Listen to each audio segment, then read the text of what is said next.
하나님 말씀 요한계시록 6장 9절부터 17절까지 말씀 같이 봉독하겠습니다.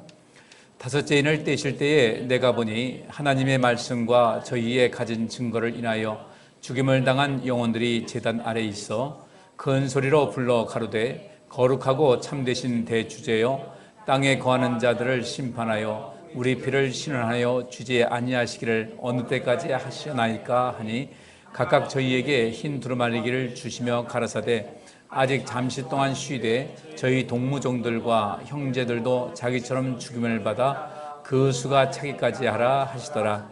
내가 보니 여섯째 인을 떼실 때에 큰 지진이 나며 해가 총담같이 검어지고 온 달이 피같이 되며 하늘의 별들이 무화과 나무가 대풍에 흔들려 선과 실이 떨어지는 것 같이 땅에 떨어지며 하늘은 종이 축이 말리는 것 같이 떠나가고 각 산과 섬이 제자리에서 옮기우매 땅의 임금들과 왕족들과 장군들과 부자들과 강한 자들과 각 종과 자주자가 굴과 산 바위 틈에 숨어 산과 바위에게 이르되 우리 위에 떨어져 보좌에 앉으신 이의 낯에서와 어린 양의 진노에서 우리를 가리우라.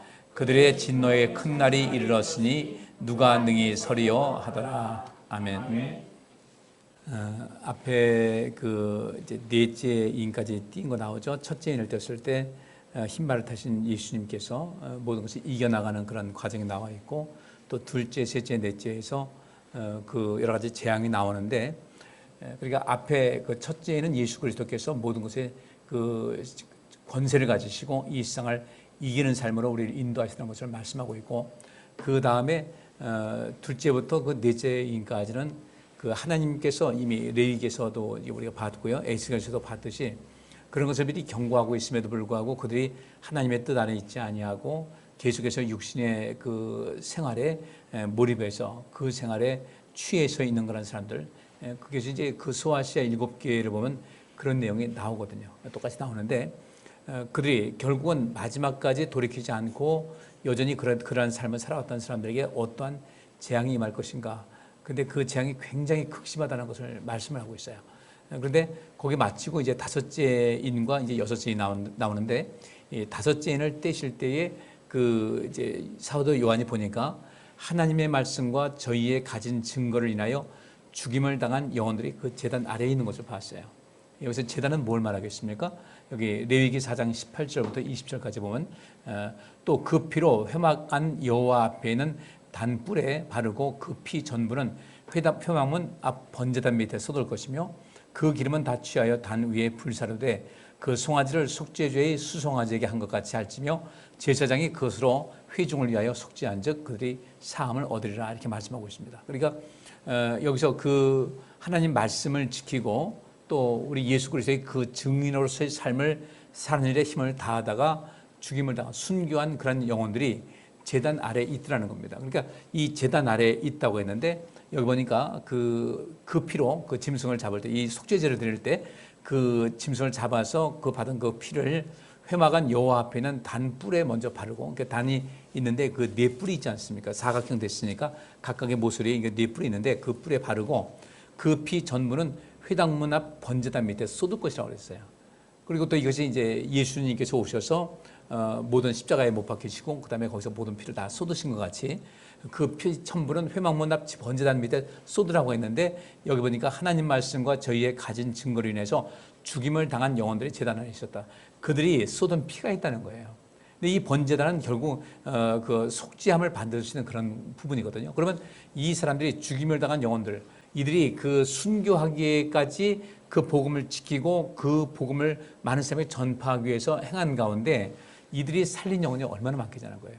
우리가 이 차원에서 봐야 됩니다. 그러니까 죽임을 당한 영혼들, 그냥 순교했다 그런 것이 아니라 그 순교자들이 왜 순교했을까? 복음을 지키다가 하나님 말씀을 전파하다가 또 그들이 갖고 있는 그 증거를 많은 사람에게 알려서 하나님께 돌아오게 하는 그 일을 하다가 죽임을 당한 거예요. 이들이 죽임을 당했다고 하니까 순교당하고 너무 고통스럽까? 근데 이것은 죽임을 당했다는 의미는 또 다른 의미로서 이들이 희생함을 통하여 구원받은 영혼들이 굉장히 많이 있었다는 것을 의미를 하고 있어요. 그러니까 이 두 번째, 세 번째, 넷째에는 그 하나님의 그 말씀을 또 그 법을 어기고 여전히 그 세상적으로 살아가는 사람들, 거기는 하나님 믿지 않는 사람들도 포함되고 있지만 실제로 그 요한계시록에 있는 말씀 보면은 1차적으로 그 말씀이 전파되는 그런 그 대상은 하나님을 믿는 사람들이거든요. 하나님 믿는다고 하는 사람들. 그러니까 그들 중에도 그렇게 그 믿음의 온전함을 이루지 못하고 세상 것에 취해 있다가 결국 그 심판받는데 빠질 사람들도 굉장히 많이 있다는 것을 의미하고 있습니다. 근데 여기서 하나님 말씀을 전파하다가 또 그들이 예수 그리스도의 증인으로서 살다가 죽임을 당한 그런 영혼들이 제단 아래에 있었다. 이게 결국 순교자인데 요한계시록 14장 12절부터 13절 보면 이런 말씀이 있어요. 성도들의 인내가 여기 있나니 저희는 하나님의 계명과 예수 믿음을 지키는 자니라. 또 내가 들으니 하늘에서 음성이 나서 가로되 기록하라. 지금 이후로 주 안에서 죽는 자들은 복이 있도다 하시매 성령이 가라사대 그러하다 저희 수고를 그치고 쉬리니 이는 저희의 행한 일이 따름이라 하시더라 그랬어요. 여기서 지금 이후로 주 안에서 죽는 자들은 복이 있다. 예수 그리스도 안에서 하나님 말씀대로 살면서 주님과 더불어 동행하는 이런 사람들의 그 죽음은 굉장히 복이 있다는 겁니다. 근데 이 사람에게 죽음은 누구나 거치는 그 통과 의례잖아요. 그러니까 사람이 한번 나서 생로병사라는 이런 모든 것은 이 인생에서 전부 다 누구나 겪는 통과 의례인데 이 통과 의례를 거치는 가운데 어떻게 주 안에서 죽는 자들, 주 안에서 죽음이라는 그 통과 의례를 거치는 사람들은 복이 있다는 거예요. 그리고 저희 수고를 그치고 쉰다. 여기서 쉰다는 것은 진정한 안식을 말하고 있거든요. 그들이 애쓰고 살아왔던 거 어떻게 저희 수고가 무엇이겠습니까? 저희 수고를 그치고 쉰다 그럴 때 이 수고가 뭐겠어요? 저희는 하나님의 계명과 예수 믿음을 지키는 자. 이것이 바로 성도로서 인내를 하는데 어떤 것이 인내했는가? 하나님의 계명을 지키는 데 힘을 다하고 예수 믿음을 지키는 이런 사람들. 그렇게 살다가 죽임을 당한 영혼들이 제단 아래에 있는데 그들이 쏟은 그 피가 결국은 많은 영혼들을 살린 것이기 때문에 이것이 그 저희의 행한 일이 어떤 따름이라 뭘 따를 것인가? 큰 상급이 뒤따를 것을 말씀하고 있어요. 우리가 왜 하나님 말씀대로 살고 또 믿음의 원칙을 따라서 여긴대로 하나님의 계명과 예수 믿음을 지키는 것이 중요한 것을 알아서 그렇게 살아가느냐면 그 자체가 복이 있다는 겁니다. 이 당시에도 그 순교하신 분들의 그 영성은 어떤 것이었을까 할 때 분명히 하나님의 성령이 그들에게 임하심을 통하여 그들이 어떤 역할을 할 수 있는 그런 모습이 된다는 겁니다. 그래서 지금 이 시대에도 우리가 믿음을 지켜서 여기 있는 대로 성도들의 인내가 여기 있다. 저희는 하나님의 계명과 예수 믿음을 지키는 사람이다. 그렇게 하나님의 계명과 예수 믿음을 지키면서 이제 그 인생의 통과 의례를 통하여 이제 그 죽는 사람들은 복이 있다고 했으니까 지금 잠시 잠깐 사는 이 인생에서 뭔가 하나님의 계명과 예수 믿음을 지키는 것이 복이 있다고 할 때 충분히 감당할 수 있다는 것이죠. 근데 이것을 어떻게 감당할 것인가? 그래서 우리가 성령 충만함을 받아야 된다. 근데 이 성령 충만하다는 그 개념이 좀 더 높은 가치의 것을 대입을 시켰어야 됐는데 이제까지 우리 한국교회에서 성령 충만하다고 하는 것은 그냥 은사 중심으로 지나갔기 때문에 그것이 별로 큰 것이 없는 거예요. 또 은사 받았으면 은사를 가지고 은사라는 게 결국 이 달란트를 받은 것인데 그 달란트를 5을 남기든지 2를 남기든지 3를 남기든지 해야 될 텐데 그 달란트 곧 은사를 구하면서도 그 은사 받았다고 하면서 아무것도 남기지 못하면 정말 이게 무의미한 것이거든요. 그래서 이 성령 충만함의 그 목적에 대해서는 좀 더 우리가 높은 가치를 둬야 되겠다. 성경에서 그렇게 말하고 있는데 이 사람들이 이것을 좀 왜곡되게 가르쳐서 뭐 은사운동 한다고 하고 했는데 그 왜곡되게 가르치다 보니까 성령 충만의 그 어떤 가치를 모르고 이제까지 왔어요. 근데 이제는 우리가 좀 새로워져야 된다는 거죠. 사람으로 할 수 없는 것을 하나님께서 하신다? 성령께서 역사하시면 우리가 충분히 할 수가 있는 거예요. 우리가 성령 충만함을 받게 되면은 하나님의 계명과 예수 믿음을 지키는 것은 충분히 감당할 수가 있는 거예요. 그래서 우리가 성령 충만함을 구할 때 하나님, 내가 하나님의 계명과 예수 믿음을 지키는 이 성도들의 진정한 성도의 인내를 갖게 하옵소서. 간절한 마음이 있어서 구하게 되면 지난 주일에 말씀드렸죠. 데오마이라는 그 기도가 뭐라고 그랬어요? 내가 이거 정말 내가 이 부족한 것을 채우고 싶은 그 간절한 마음이 있을 때 그 기도는 역사 하나님이 굉장히 크다는 것이에요.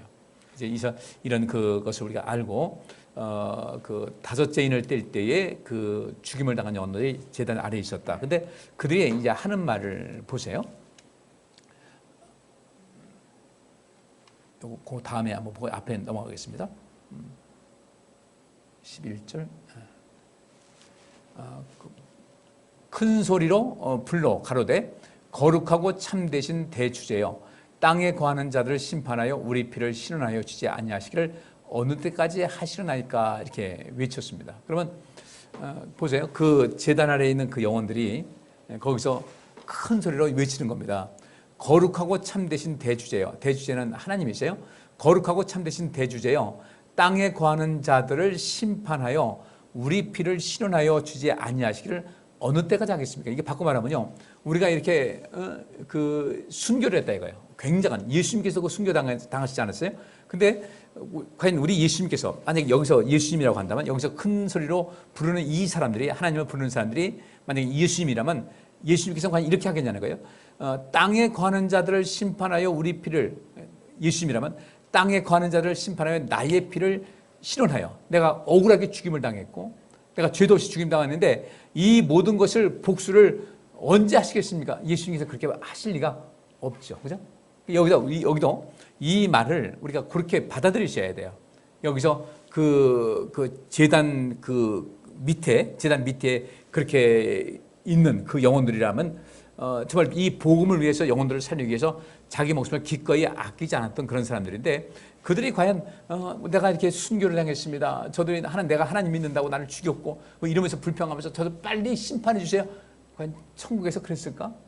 천국에는 눈물도 없고 뭐 근심도 없고 원수 짓는 것도 없는데 과연 그들이 그렇게 나 억울하다고, 내가 저들에게 죽임당했다고 저들 가만히 내버려 두실 거냐고, 언제까지 저들 그냥 이렇게 기세등등하게 세상을 살게끔 내버려 두실 겁니까? 라고 천국에 있는 사람이 얘기할 일은 있겠어요, 없겠어요?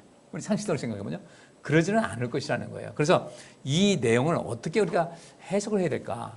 근데 여기서 먼저 땅에 거하는 자들 심판하여라고 할 때 땅에 거하는 자들 누구겠어요? 요한계시록 3장 10절 말씀 보니까 내가 나의 인내의 말씀을 지켰은즉 내가 또한 너를 지켜 시험의 때를 면하게 하리니 이는 장차 온 세상에 임하여 땅에 거하는 자들을 시험할 때라 그랬어요. 땅에 거하는 자들을 시험할 때라. 그러면 하나님께 말씀드리기를 땅에 거하는 자를 심판하여, 어떤 사람이 심판하는 겁니까? 이거 뭐 하나님 믿지 않는 그런 정도가 아니라 정말 악을 행해서 하나님 믿는 백성들을 괴롭히고 핍박을 하고 죽이고 했던 이 사람들을 언제까지 저들 그냥 내버려 두실 겁니까? 라고 이야기를 하는데, 우리 이것을 어떻게 생각하냐면요, 이 상징적인 의미로서 이렇게 볼 수 있어야 돼요.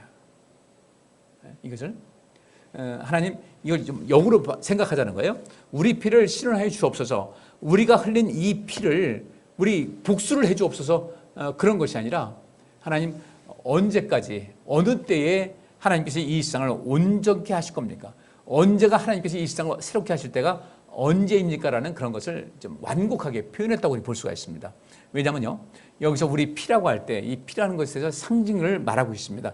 창세기 4장 9절과 10절 말씀 보면 여호와께서 가인에게 이르시되 내 아우 아벨이 어디 있느냐? 그가 가로되 내가 알지 못하나이다. 내가 내 아우를 지키는 자이니까. 가라사대 네가 무엇을 하였느냐? 내 아우의 핏소리가 땅에서부터 내게 호소한다 그랬어요. 그러니까 이 가인이 아벨을 죽였는데 아벨이 피를 흘리지 않았습니까? 그 땅에서 흘린 그 핏소리가 땅에서부터 내게 호소한다.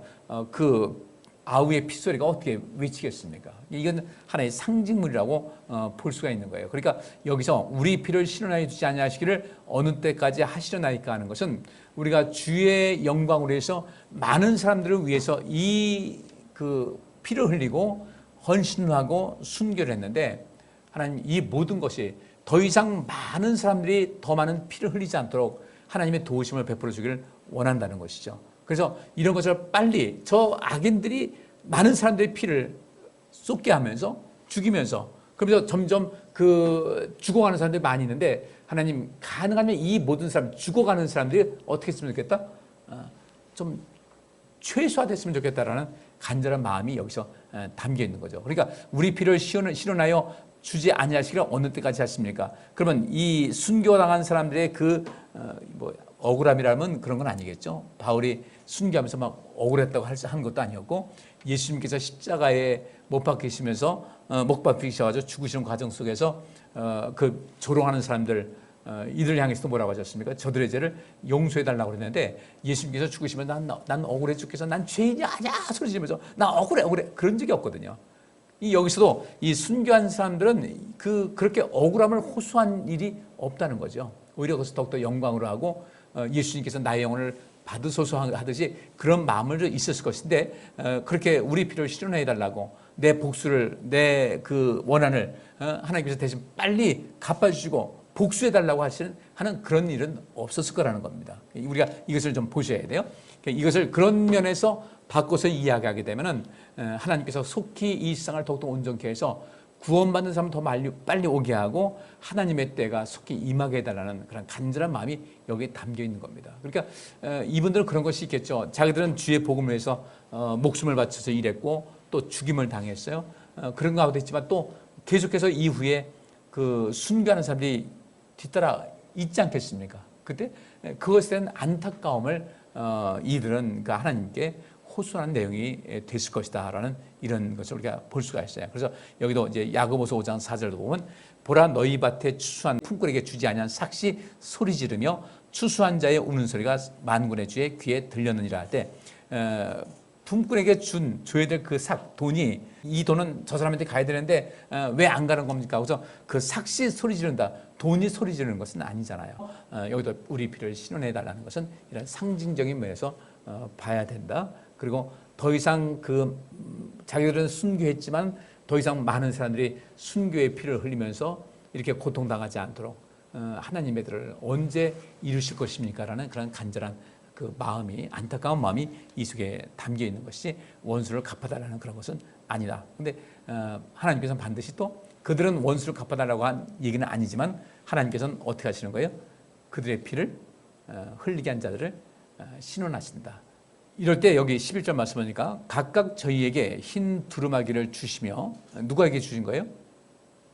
그렇게 복음을 위해서 목숨을 바쳤던 그런 모든 사람들, 희생한 사람들 그들에게 흰 두루마기를 주셨어요. 흰 두루마기 입혀주셨는데 여러분들 이 흰 두루마기는 누구에게 주시겠습니까? 흰 두루마기는요? 의인들에게 주시는 거잖아요. 그죠? 흰 옷을 입혀주셨다시 그들에게 말씀하시기를 아직 잠시 동안 쉬되 저희 동무종들과 형제들도 자기처럼 죽임을 받아 그 수가 차이까지 하라 하시더라 이렇게 말씀하고 있어요. 흰 두루마기를 주시며 가라사대 때 아직 잠시 동안은 쉬어라 그랬어요. 잠시 동안. 지금은 때가 아니라는 겁니다. 지금 그 때가 아니다. 그러니까 쉬라는 것은 안식하라는 뜻이에요. 안식하라. 그리고 저희 동무종들과 형제들도 자기처럼 죽임을 받아 그 수가 차이까지 하라 하시노라 이렇게 말씀하고 있어요. 동무종들이 뭐예요? 한번 찾아보겠습니다. 골로새서 4장 보세요. 4장 7절 말씀 우리 같이 봉독하겠습니다. 두기고가 내 사정을 다 너희에게 알게 하리니 그는 사랑을 받는 형제요 신실한 일꾼이요 주 안에서 함께 된 종이다 그랬어요. 이 동무종이라는 것은 그 헬라어로 쉰둘로스라는 단어예요. 쉰둘로스. 근데 이 둘로스라는 것은 종이라는 뜻이고 쉰이라는 것은 함께라는 뜻입니다. 영어에서 말하면 위드인데 같이 동무된 종이라고 할 때 여기 이 바울이 말하는 여기 골로새 4장에 있는 데를 보면 함께 된 종이다. 함께 주의 일을 감당하는 주님의 종. 하나님의 일을 함께하는 주님의 종으로서 함께 주의 일에 힘을 다하는 그런 사람이다. 그러니까 여기 저희 동무종들과 형제들도 자기처럼 죽임을 받아 그 수가 차기까지 하라 했는데 성경 원어에서 보면 여기 차기까지라는 그런 말만 있고 이 수라는 말이 없어요. 이 해석을 하는 가운데 이게 차기까지라고 하니까 이제 수라는 말을 집어넣었어요. 근데 이 차기까지라는 것은 충만이라는 뜻입니다. 성령 충만할 때 충만, 플레로울 할 때 차고 넘친다는 그런 것이에요. 여기서 그럼 얼마만큼 그 순교자들이 많이 나와야 이렇게 모든 것에 그 하나님의 심판의 때가 이르고 그들의 그 죽음에 대한 어떤 그 상급을 주고 그러니까 그 순교한 사람들의 억울함을 갚아주는 그런 것이 아니라 그렇게 순교한 사람들에게 엄청난 상급을 그들에게 주면 어떻게 되겠습니까? 그 순교한 것에 대해서 뭘 느끼겠어요? 보람을 느끼는 거겠죠. 아우 내가 이렇게 죽임을 당했는데 이제 내가 속이 후련해. 적어도 나를 죽였던 저것들 저렇게 심판받으니까 후련해. 이런 것이 아니라 오히려 그들을 죽였던 사람들을 어쨌든 그들 심판받는 거 아니겠어요? 그들의 원수를 갚아주는 것이 아니라 그들이 행한 악을 통해서 심판받는 것인데, 그들 심판받고 멸망을 받지만 그러다 반대로 순교하고 헌신하고 이렇게 살았던 사람들을 하나님께서 높여서 영광을 주시니까, 여기서는 굳이 저 나를 괴롭혔던 사람들을 그들 하나님께서 원수 갚아주셨다고 해서 속이 후련한 것이 아니라, 그 속이 후련한 정도가 아니라 엄청난 영광과 상급을 주시다 보니까 그들은 어떻게 되는 겁니까? 내가 정말 인생을 제대로 살았다라는 그런 느낌이 있는 거죠. 참 내가 이렇게 살길 잘했어. 참 이렇게 살기, 그때는 참 힘들었는데 정말 이렇게 살기를 잘했다라고 생각할 수 있는 그런 것이 되는 거죠. 그러면 하나님께서 원수 갚아준다는 그런 개념보다는 차원이 다른 상태가 되는 거죠. 그래서 여기 있는 대로 잠시 동안 쉬어라. 아직은 때가 아니다. 잠시 동안 쉬어라.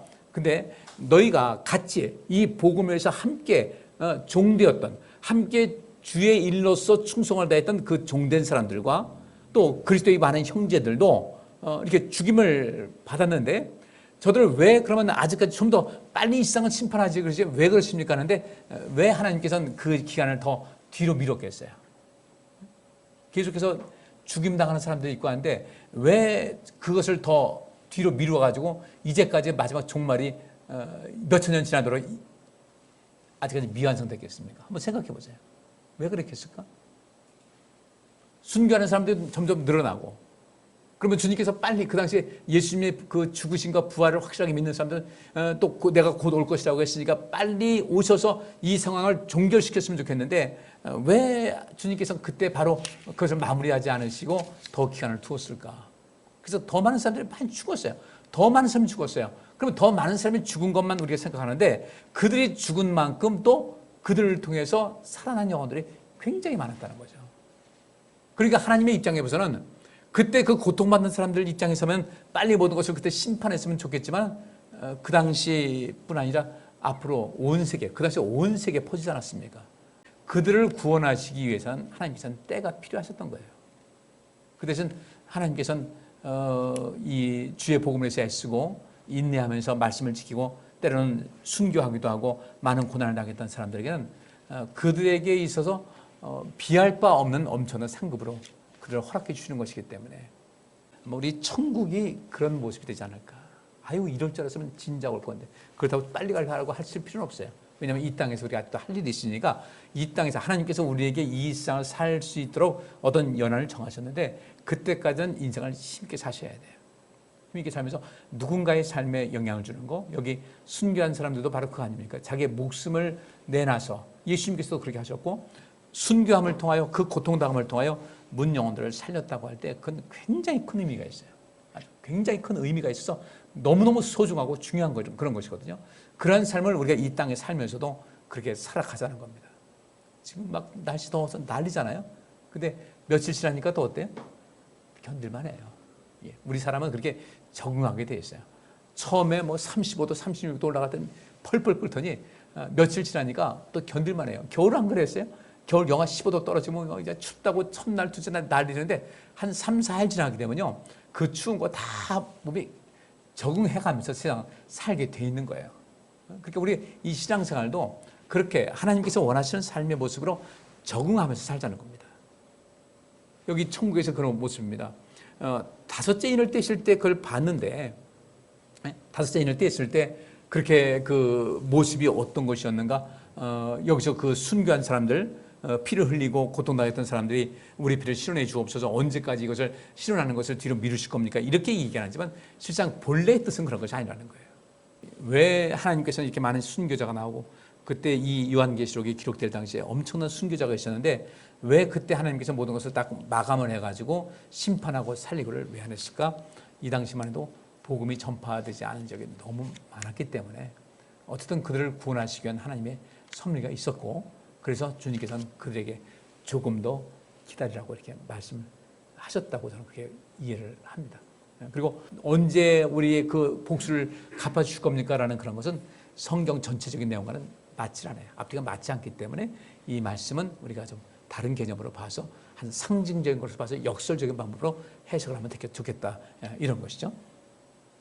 자, 거기 넘어가고 이제 12절 보게 되면요, 여섯 번째 인을 띱니다. 내가 보니 여섯째 인을 떼실 때에 큰 지진이 나며 해가 총담같이 검어지고 온 달이 피같이 되며 하늘의 별들이 무화과 나무가 대풍에 흔들려 선과실이 떨어지는 것 같이 땅에 떨어지며 하늘은 종이축이 말리는 것 같이 떠나가고 각 산과 섬이 제자리에서 옮기우매 그랬습니다. 이게 지금 앞에 이 다섯째 인을 봤을 때도 마찬가지 사도 요한은 어떤 환상을 본 거예요. 환상을 본 것이 그것이 눈에 보이는 모든 속에서 실제적인 그런 것이 아니라 그런 환상을 통해서 어떤 것을 계시를 해주신 것이었고, 또 내가 보니 그랬어요. 내가 보니 예수님께서 여섯째 인을 떼실 때 큰 지진이 났다. 해가 총담같이 검어졌다. 이 총담이라는 것은 아주 까만 옷을 말합니다. 까만 옷을 말해요. 해가 총담같이 검어지고 온 달이 피같이 되며, 그럼 여기 태양이 멀쩡한 대낮에 비치고 있다가 일식이 벌어지면 어두워지지 않습니까? 근데 그 일식이라는 것은 언제 일생에 단 한 번 있는 것 아니에요. 우리가 살아가는 동안 역사적으로 한 번 일어나는 것이 아니라 태양이 있고 지구가 여기 있는데 그 달에 그 중간에 달이 지구를 도는데 이 태양과 달과 지구가 일직선상에 있을 때는 그 달의 그림자 때문에 이 지구가 어두워지는 것인데, 그 일식을 가지고 여기서 그 마지막 때라고 말하는 것은 좀 무리가 되는 거죠. 그래서 저는 이 여섯째 인을 떼실 때 큰 지진이 났다, 해가 총담같이 검어졌다, 온 달이 피같이 됐다는 것은 분명히 그 큰 지진이 나는 것을 봤는데, 또 해가 총담같이 검어지는 것을 봤는데, 또 온 달이 피같이 되는 것을 봤어요. 해가 총담같이 검어진다, 온 달이 피같이 된다. 달이 피같이 보이는 것도 또 있을 수가 있겠죠. 예를 들어서 전쟁이 났어요. 그래가지고 온 전체에 그냥 그 불과 연기로 이게 가득할 때 달도 그렇게 보일 수가 있는 거예요. 그러니까 여기서 큰 지진이 났다, 해가 총담같이 검어졌다, 온 달이 피같이 됐다. 총담같이 되는 것은, 검어지고 온 달이 피같이 되는 것은 이 전쟁의 참상이 심해지면 이런 일이 있게 되고요. 지진 나는 거예요. 포탄 때문에 지진 하는 이런 모든 것이 다 돼 있고, 하늘의 별들이 무화과 나무가 대풍에 흔들려 선과실, 익지 않은 과실이 떨어지는 것 같이 그 하늘의 별들이 땅에 떨어졌다. 땅에 떨어졌다는 것은 뭘 보겠어요? 땅에 떨어졌다는 것은요, 우리가 어렸을 때 별 참 많았죠. 그 별들 다 어디 갔을까요? 이 당시에는 지금같이 간접 조명도 없고 했으니까 밤하늘에 보면 별이 무수하게 많았을 텐데, 그 별이 보니까 없어진 거예요. 지금 요새 별 볼 일 없죠. 별 보기 힘들어요. 아마 그 사도야는 그런 것을 보지 않았을까. 그러니까 굉장히 많은 그 문명이 발달하고 이렇게 세상이 발달했는데, 지금 이 나라 보세요. 큰 지진이 난다고 할 때 땅이 흔들리는 것이 아니라 세상이 지진 난 것 같지, 아주 굉장히 혼란스러워요. 그렇지 않아요? 지금 보통 혼란스러운 것이 아니에요. 얼마나 많은 말들이 많은지 여기저기서 난리가 납니다. 여기서 말할 때 이 지진 나고 해가 총담같이 검어지고 온 달이 피같이 된다고 할 때, 물론 이것을 전쟁의 상황에서 이렇게 될 수도 있다라고 할 수 있습니다. 이 지진 나는 것도 역시 마찬가지죠. 지금 이 어마어마한 그 핵무기가 폭발했을 때는 지진 정도가 아니라 어마어마한 파괴력이 있는 거예요. 이 모든 것이 할 수 있는 것이고, 세상이 하도 복잡하다 보니까 이 세상에 이 해가 검어졌다, 온 달이 피같이 됐다, 분별력이 없어지는 거예요. 옳고 그름에 대한 개념이 없어지고 하는 이런 때가 온다는 거죠. 그러니까 하늘의 별들이 무화과 나무가 대풍에 흔들려 선과실이 떨어진 것 같이 땅에 떨어지며, 하늘은 종이축이 말리는 것 같이 떠나가고 각 산과 섬이 제자리에서 옮겨졌다. 산 하나 없애버리는 것은 문제가 아니죠. 이런 여러 가지 상황이 벌어질 것인데, 그러고 보면은 이제 앞으로 이 세상 가만히 돌아가는 거 보면 지금 기후의 이상이 있죠. 또 이 모든 사람들 생각도 지각하게여가지고 요즘은 도대체 무엇이 선인지 몰라요. 그러니까 이 사사기에 보면 사람들이 전부 다 자기 소견에 옳은 대로 행하였다라는 그 말씀대로, 이 세상은 그리스도인들만 그런 것이 아니라 온 세상 사람들 전부 다 자기 소견에 옳은 대로만 세상 살다 보니까 우리는 이때 참 조심하고 살 수밖에 없어요. 그냥 우리가 좋게 말해서 사람은 다 서로 다름을 인정해야 된다고 하지만, 그 다름이 아니라, 그 다름 정도가 아니라, 이건 너도 나도 악이 오히려 그 선같이 이렇게 행사하는 이런 일이 얼마나 많은지 몰라요. 이런 때 우리가 정신을 차려야 된다는 거죠. 그리고 마지막에 15절부터 보면요, 이렇게 엄청난 사건이 되니까 땅의 임금들과 왕족들과 장군들과 부자들과 강한 자들과 각종과 자주자가 굴과 산 바위 틈에 숨었다. 우리가 모든 것 내가 여긴 대로 임금된다, 왕족이다, 장군이다, 부자다, 강하다, 좋긴 좋아요. 뭐 없는 것보다 있는 게 낫겠죠. 근데 이렇게 됐을 때 이들이 나중에 이것 가지고 선한 일을 행하고 이것 가지고 가난한 자들에게 복음이 되고 복음을 전해주는 사람이 되어야 될 텐데, 그렇지 않고 이 임금들, 왕족들, 권력을 가진 사람들은요, 그 권력을 더욱더 많이 누리려고 하는 어떤 심리가 있어요. 또 뭐 장군들, 부자들, 강한 자 마찬가지거든요. 그 권력의 맛과 내가 강했을 때, 내가 돈이 많았을 때, 이런 모든 것일 때 내가 누릴 수 있는 것이 훨씬 더 많다는 것을 아는 거예요. 알다 보니까 그 권력에 취하고 돈에 취해가지고 하나님을 믿던 사람들도 하나님을 멀리하는 경향이 가끔씩 있는 것이 아니라 제발 10중 8구가 그렇게 되더라는 거예요. 이때 우리가 무엇을 지켜야 될 것인가? 요한계시록은 왜 기록이 됐을까?